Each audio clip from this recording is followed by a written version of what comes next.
Order! Order! You are an incorrigible delinquent at times.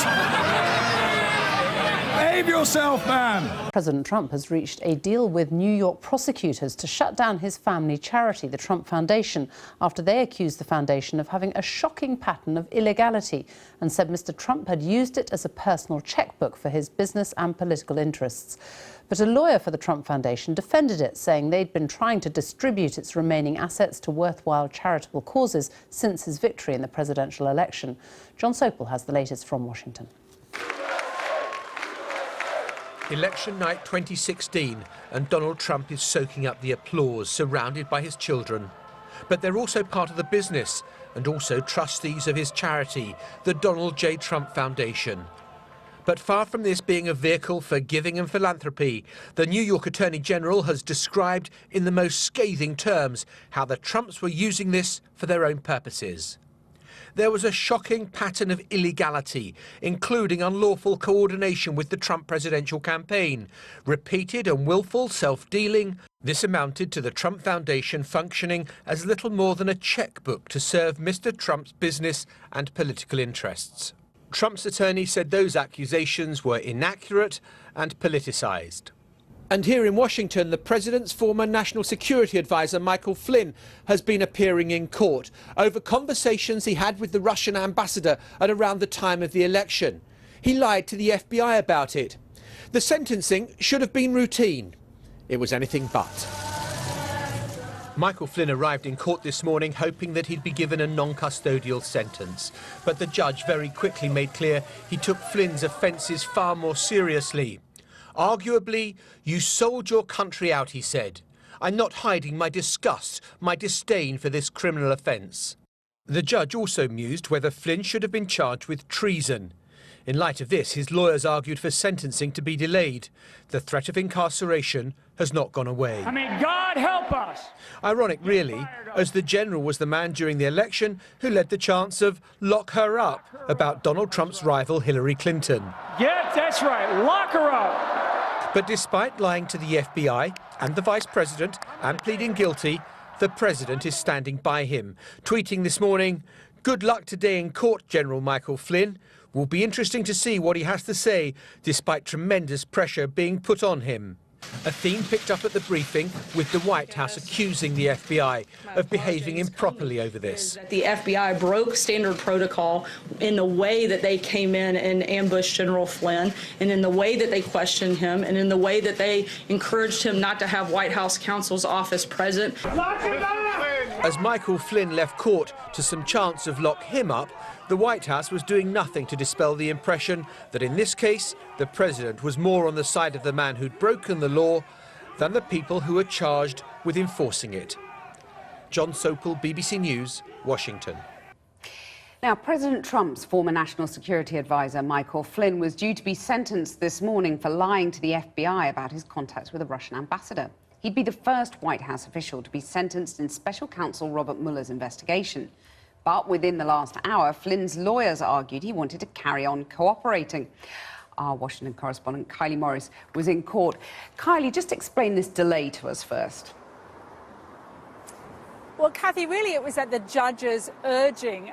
He remarked to Mike Flynn how serious a crime had been committed here and suggested that Mike Flynn may indeed face jail time on account of it. Now, that despite the protestations of government prosecutors who had said, look, he's cooperated with the Mueller inquiry, perhaps he doesn't deserve to go to jail. So presumably Mike Flynn, when he entered that court, was feeling pretty good, perhaps expecting a slap on the wrist and a probation sentence.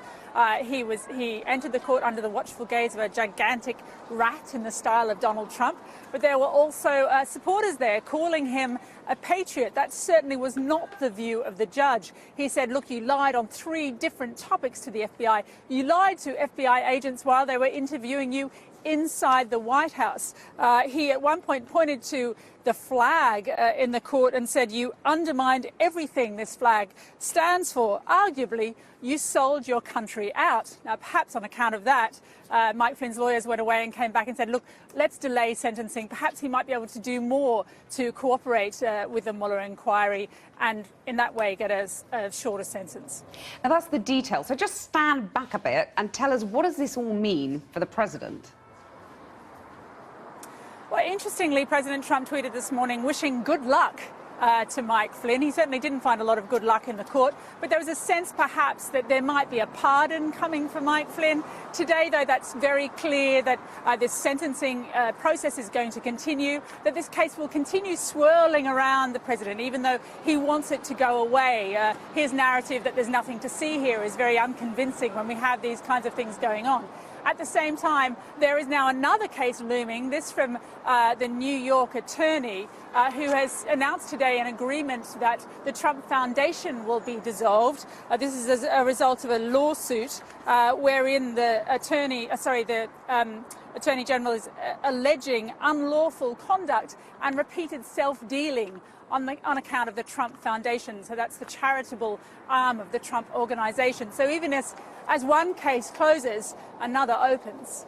Kylie, thanks very much. The Trump Foundation, a personal charity run by the president, sounds pretty harmless, doesn't it? Indeed, it should be a force for good. But Mr. Trump has agreed to a request from the New York Attorney General's office to shut it down for what she called a shocking pattern of illegality, including helping to fund the president's 2016 election campaign, claims Team Trump deny, of course. Robert Moore joins us live from Washington. Robert, maybe you could just start by walking us through the allegations. Well, Tom, the state of New York has long been investigating the Trump Foundation. There have long been suspicions about its conduct and its ethics, indeed about the president's commitment to philanthropy. But today, New York's Attorney General Barbara Underwood issued a truly withering statement. She said that she had uncovered a shocking pattern of illegality involving the Trump Foundation, including unlawful coordination with the Trump presidential campaign, repeated and willful self-dealing, and much more. This amounted, she went on, to the Trump Foundation functioning as little more than a checkbook to serve Mr. Trump's business and political interests. So the foundation will now close, but the investigation goes on, and it really adds to the sense that almost every area of Trump's activities, whether it's politics, business or charity, is now under mounting legal scrutiny. Well, speaking of which, Robert, we had another legal drama playing out in Washington itself today. Well, that's absolutely right. I mean, Mike Flynn, who is a three-star general who was Trump's national security advisor for all of 24 days early in 2017, was being sentenced today. He faced a judge and confessed once more that he had lied to FBI agents who were probing his conversations with the Russian ambassador here in Washington. In the end, this sentencing was delayed by another 3 months, but it wasn't before the judge confronted Mike Flynn and described him as disgusting and having disdain for Flynn's actions. And he went on to say, arguably, you have sold out your country. Now, of course, Tom, the big point is this, the big one, the Mueller report is still out there, still on the horizon for Donald Trump. And that, of course, will be aiming to pull all of these disparate threads together.